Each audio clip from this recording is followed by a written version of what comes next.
We are counting down 15 British Christmas traditions from the 1980s that have completely vanished. Rituals that once defined the festive season, from the crackle of paper chains strung across living rooms to the sacred act of circling TV listings with a felt-tip pen. These were not just habits. They were the heartbeat of Christmas, repeated year after year until they simply were not. Expect forgotten sounds, vanished tastes, and moments of family togetherness that no streaming service or online shop could ever recreate. Which lost tradition claims the top spot? Let us begin our countdown with number 15. Number 15. Carol singers at the front door brought the sound of Christmas directly to your doorstep, their breath clouding under the glow of a porch light as they launched into Good King Wenceslas, or Once in Royal David's City. In 1985, a survey by the Countryside Commission found that nearly 60% of households reported receiving at least one group of carol singers during the festive period, a figure that would seem fantastical today. Children clutching song sheets, church groups wrapped in scarves, and Salvation Army bands with brass instruments polished bright made their rounds through housing estates and suburban streets alike, their collection tins rattling for charity or simply for the singer's Christmas fund. Householders opened doors with coins ready, sometimes offering mince pies or cups of tea to ward off the December chill. The singing wasn't always pitch perfect, and that was part of the charm. Oral histories recall the awkward moment when singers forgot the second verse, or when a particularly enthusiastic child belted louder than the rest. For many, the sound of approaching carols was the signal that Christmas had truly arrived. By the 1990s, concerns over safety and the slow retreat of community spirit began to thin the ranks. Today, the doorbell rarely rings with harmony. The tradition survives only in school performances and shopping center displays, its door-to-door spirit all but silenced. Paper chains and homemade decorations transformed living rooms into glittering caves of color. Every loop, a small act of family labor. In kitchens and dining rooms across Britain, children sat with pots of glue, packs of gummed paper strips in red, green, gold, and silver, licking and sticking until chains stretched the length of the room. A 1983 Woman's Own survey revealed that 72% of families still made at least some of their own decorations, a figure that would collapse within a decade as cheap imports flooded high street stores. The ritual began in late November, with mothers supervising and fathers balancing on chairs to pin the drooping loops to picture rails and light fittings. The smell of Copydex glue became inseparable from the anticipation of Christmas morning. Some families kept their chains year after year, storing them carefully in shoeboxes, each crease and tear a memory of Christmases past. Children competed to make the longest chain, measuring their efforts against siblings with the seriousness of Olympic judges. Tinsel was hung with similar ceremony, draped over mirrors and wound around banisters until the house sparkled under the dim glow of 40-watt bulbs.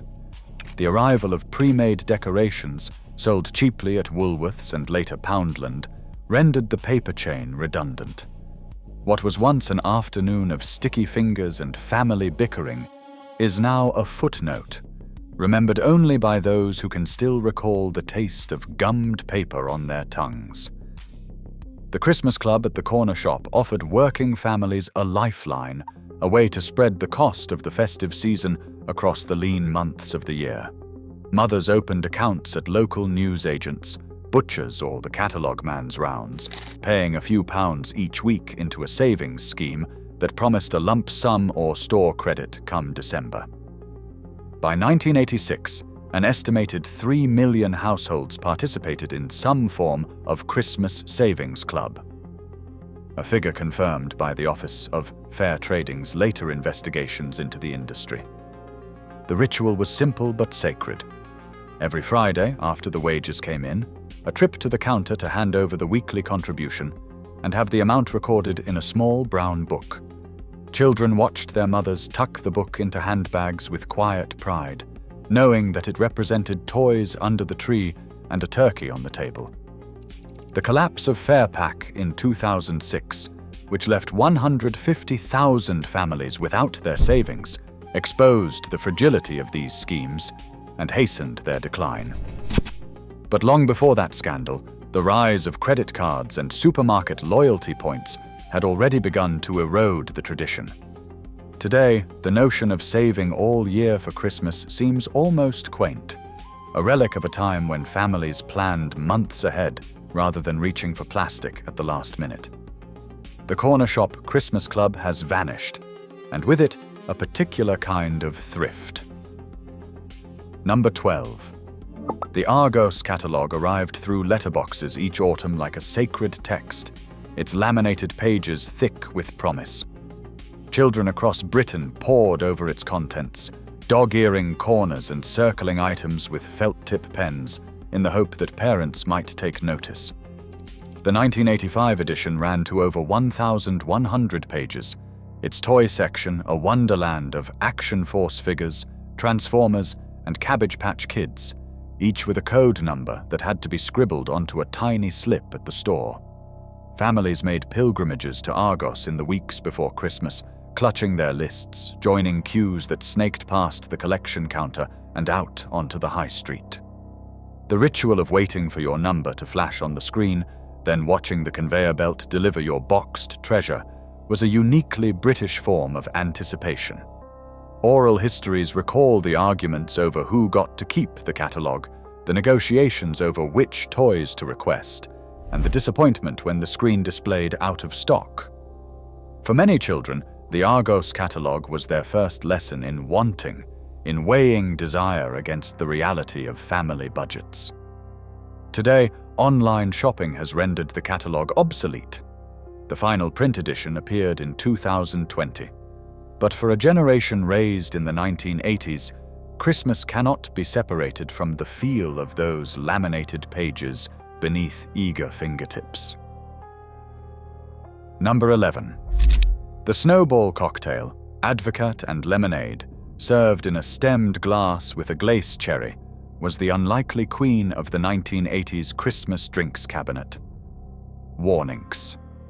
Advocaat, thick and yellow as custard, was purchased by the bottle in the run-up to the festivities, tucked between the Cinzano and the Bristol cream. In 1983, Warnings sold over 8 million bottles in the UK alone, a figure that would halve within a decade. Mothers and aunties sipped snowballs in living rooms, while fathers stuck to bitter or lager, the drink's sweetness dividing households along lines of gender and generation. Children eyed the frothy concoctions with curiosity, occasionally permitted a taste that left them wrinkling their noses at the eggy richness. The Snowball was not a drink for connoisseurs, it was a drink for Christmas, for office parties, and for the 1 week of the year when indulgence was not only permitted, but expected. Advertising campaigns promised glamour, models in sequins raising glasses. But the reality was more likely to be a crowded kitchen and a bottle of Babycham chilling in the fridge. As cocktail culture revived in the 2000s, the Snowball was notably absent from the comeback. Today, Advocaat gathers dust on supermarket shelves, bought only by the nostalgic or the ironic. The drink that once defined grown-up Christmas has slipped quietly into memory, its sticky sweetness a taste of another era. Woolworths at Christmas was more than a shop. It was a pilgrimage site, a temple of tinsel and possibility. Every high street had one, its windows dressed with fake snow and blinking lights, its aisles packed with decorations, selection boxes, and the pick-and-mix counter that drew children like moths to a flame. In 1985, Woolworths operated over 800 stores across the UK, and in the weeks before Christmas, each one heaved with shoppers clutching wire baskets and lists scrawled on the backs of envelopes. The smell was unmistakable, a blend of plastic, chocolate, and the faint mustiness of old carpets. Mothers hunted for bargain baubles and cheap wrapping paper. Children lingered at the toy displays, memorizing prices to report back to Father Christmas. The pick and mix counter, with its scoops of cola bottles, shrimps, and chocolate mice, was a reward for patience, a paper bag of sweets to sustain the journey home. Oral histories recall the chaos of Christmas Eve at Woolies, the shelves stripped bare, the tills ringing without pause. When the chain collapsed in 2008, 27,000 jobs vanished, and an irreplaceable piece of the British Christmas disappeared with them. No supermarket or online store has filled the gap. The memory of Woolworths at Christmas endures as a symbol of a simpler, more communal kind of shopping. Number 9. The Radio Times Christmas Double issue was the single most important publication of the year, a planning document as crucial as any family calendar. Arriving in newsagents in mid-December, its glossy cover, often featuring the cast of a prime-time drama or the Morecambe and Wise special, promised weeks of televisual abundance. In 1986, the Christmas edition sold over 11 million copies, a figure unmatched by any other magazine in British history. The ritual was precise. The magazine was placed on the coffee table, and family members took turns circling their must-watch programs with felt-tip pen or biro. Disputes erupted over clashing schedules, especially when only one television graced the living room. Children lobbied for cartoons, parents defended the rights of the Bond film or the Queen's speech. The completed magazine, covered in colored rings and annotations, became a roadmap for the holidays, consulted before every meal and argument. With the arrival of video recorders, the urgency softened, but the ritual persisted into the early 1990s. Today, streaming services and on-demand viewing have rendered the concept of scheduled television almost obsolete. The Radio Times endures, but the double issue no longer commands the same reverence. The circling ritual has passed into memory, a reminder of a time when families gathered around a single screen and planned their viewing together. Selection boxes were the foundation stone of a child's Christmas haul, their cardboard faces promising a medley of branded chocolate bars in miniature. Cadbury, Rowntree's, and Mars competed for shelf space, each box featuring a cartoon character or festive scene designed to catch young eyes. In 1984, over 40 million selection boxes were sold in the UK during the Christmas period, roughly one for every child, with plenty left over for visiting nieces and nephews. The ritual of opening was sacred, peeling back the cellophane, surveying the contents, and planning the order of consumption. Fudge first, or save it for last?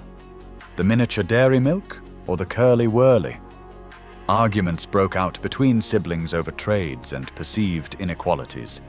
For many children, the selection box was the first present opened on Christmas morning, torn into before breakfast, wrappers scattered across the living room floor.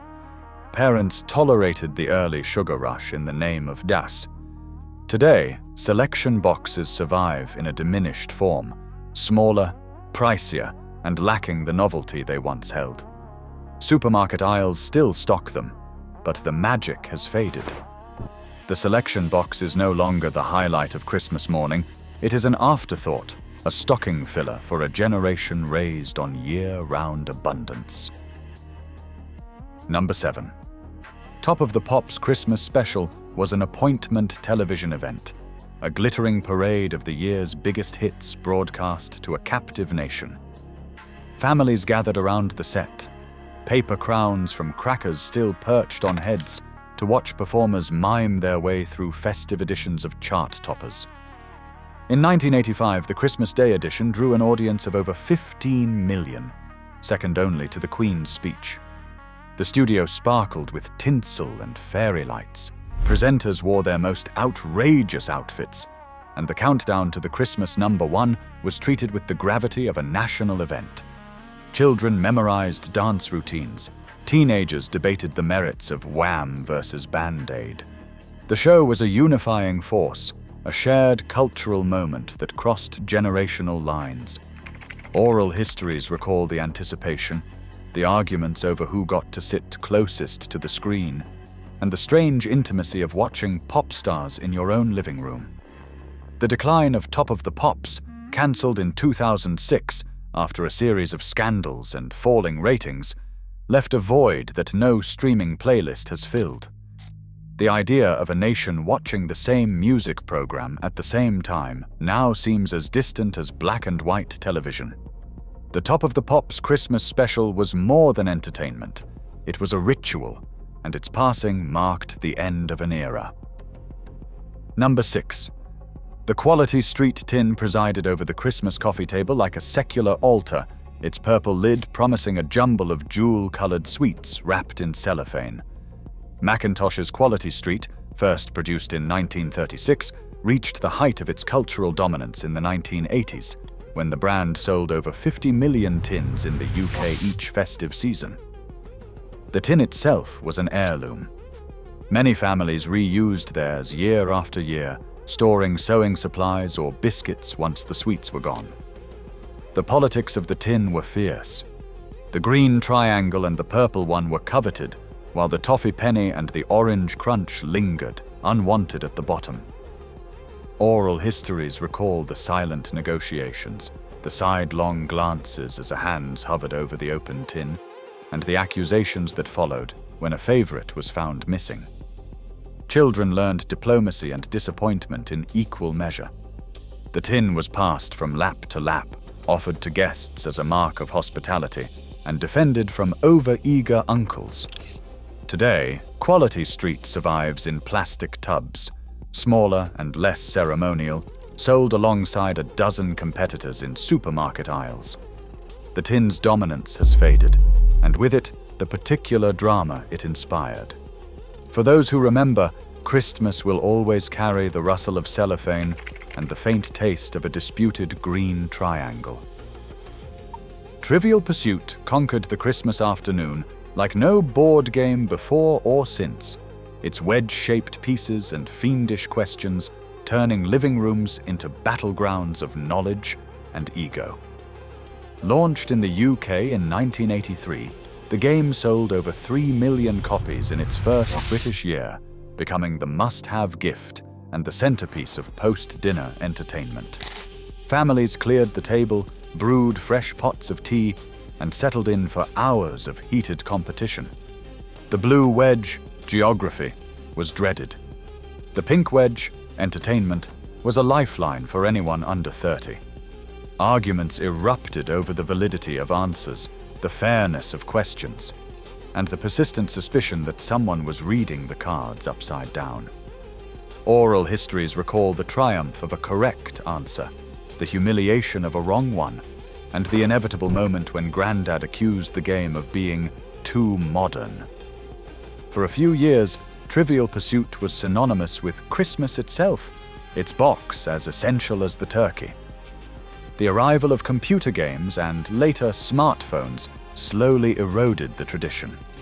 Today, the game survives in updated editions, but the ritual of the Christmas Trivial Pursuit marathon has largely vanished.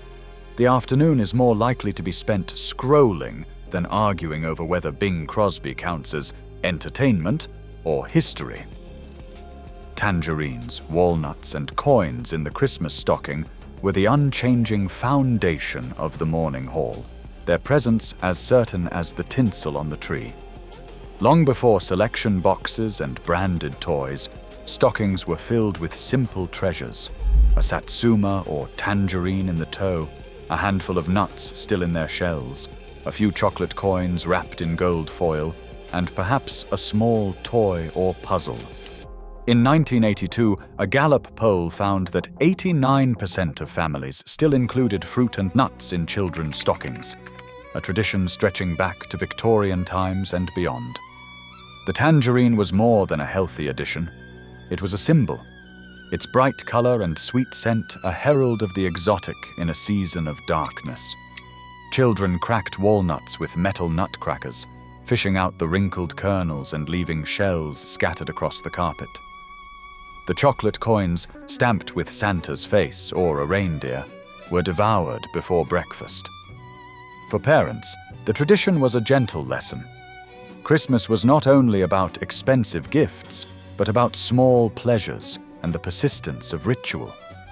Today, stockings are more likely to hold plastic toys and novelty socks, and the tangerine is often replaced or forgotten. Supermarkets sell clementines year-round, stripping the fruit of its seasonal magic. The stocking tradition endures, but its contents have changed, and something has been lost in the shift from simplicity to abundance. Number 3. Midnight Mass and the Christmas Eve carol service drew families out into the cold, their breath visible under streetlights as they walked to churches already glowing with candlelight. In 1980, the Church of England recorded over 2.5 million attendees at Christmas services, a figure that represented not only the faithful, but the once-a-year worshippers who returned each December out of habit, nostalgia, or family expectation. The service itself was a blend of the sacred and the familiar. "O Come All Ye Faithful" was sung lustily, the nativity story was read aloud, and the vicar's sermon was kept mercifully short. Children fidgeted in pews, eyeing the crib scene and counting the minutes until they could return home to hang stockings. Oral histories recall the particular hush of a church at midnight, the flicker of candles, and the rare sense of community among neighbors who otherwise passed without greeting. For some, it was the only time they set foot in a church all year. For others, it was the spiritual heart of the season. By the 2010s, attendance had fallen by more than half, and many churches consolidated services or moved them to earlier times. The tradition of the midnight walk to church, wrapped in scarves and anticipation, has largely faded. Christmas Eve is now more likely to be spent assembling flat-pack toys than singing hymns. Number 2. The Queen's speech at 3 p.m. on Christmas Day was the fixed point around which the entire afternoon revolved, a moment of national pause between the turkey and the trifle. In 1986, over 28 million viewers tuned in to watch the Queen deliver her annual address, a figure that represented more than half the population and made it the most watched broadcast of the year. Families hushed their conversations, set down their glasses, and gathered around the television as the royal crest appeared on screen. Children were instructed to be silent. Grandparents sat a little straighter. The speech itself, measured, formal, and often touching on themes of duty and family, was treated with a respect bordering on reverence. Oral histories recall the ritual. The same seat, the same hush, the same sense that the nation was, for a few minutes, watching together. Critics might have grumbled, but switching off was unthinkable in most households. The tradition persisted into the 2000s, though audiences dwindled as alternative channels and later streaming services offered escape routes. In 2022, viewership fell below 10 million for the first time. The Queen's speech survives under the new king, but its hold on the national imagination has loosened. The 3 p.m. pause is no longer sacred. The remote control has claimed its victory. And finally, in first place, the Christmas Day premiere film was the undisputed centerpiece of the televisual calendar, a movie event that united families in front of the screen as surely as the Queen's speech. In the 1980s, BBC and ITV competed fiercely for the rights to broadcast blockbuster films, scheduling their premieres for the post-lunch slot when the nation lay sprawled on sofas, digesting turkey and nursing the first stirrings of a selection box headache. In 1984, BBC One premiered Raiders of the Lost Ark, drawing an audience of over 23 million, a figure that would be unthinkable today. The premiere was an event, discussed in playgrounds and offices for weeks beforehand, circled in the radio times with the solemnity of a royal wedding. Families arranged their entire afternoon around the broadcast, negotiating bathroom breaks and second helpings of trifle to avoid missing a moment. Oral histories recall the particular magic of seeing a cinema blockbuster on the small screen, the sense that Christmas had delivered something truly special. The rise of video, then DVD, then streaming, gradually eroded the premiere's power. Why wait for Christmas when you could rent the tape in February? Today, the very concept of a premiere feels antiquated. Everything is available, always, everywhere. The Christmas Day film endures, but it no longer commands the nation's attention. The shared experience has fragmented, and the magic of waiting, of knowing that everyone you knew was watching the same film at the same moment, has slipped quietly into the past. Across all 15 entries, from the carol singers who once graced our doorsteps to the premiere film that held the nation spellbound, these vanished traditions reveal a Christmas that was slower, simpler, and above all, shared. Some, like the snowball cocktail or the paper chain, seem almost quaint today. Others, like the Woolworths pilgrimage or the Queen's speech at 3 p.m., speak to a lost sense of national ritual. The common thread is togetherness. Families gathered around a single television, children licking glue from their fingers, neighbors meeting in church pews on Christmas Eve. The 1980s were not a perfect time. Nostalgia is never honest, but the traditions of that era asked something of us. They required patience, planning, and the willingness to share an experience rather than consume one. In their absence, we are left with abundance and convenience, but also with a quieter kind of loss. These 15 vanished traditions are more than memories. They are a reminder of what Christmas once meant and what, perhaps, it might mean again, if we chose to make it so.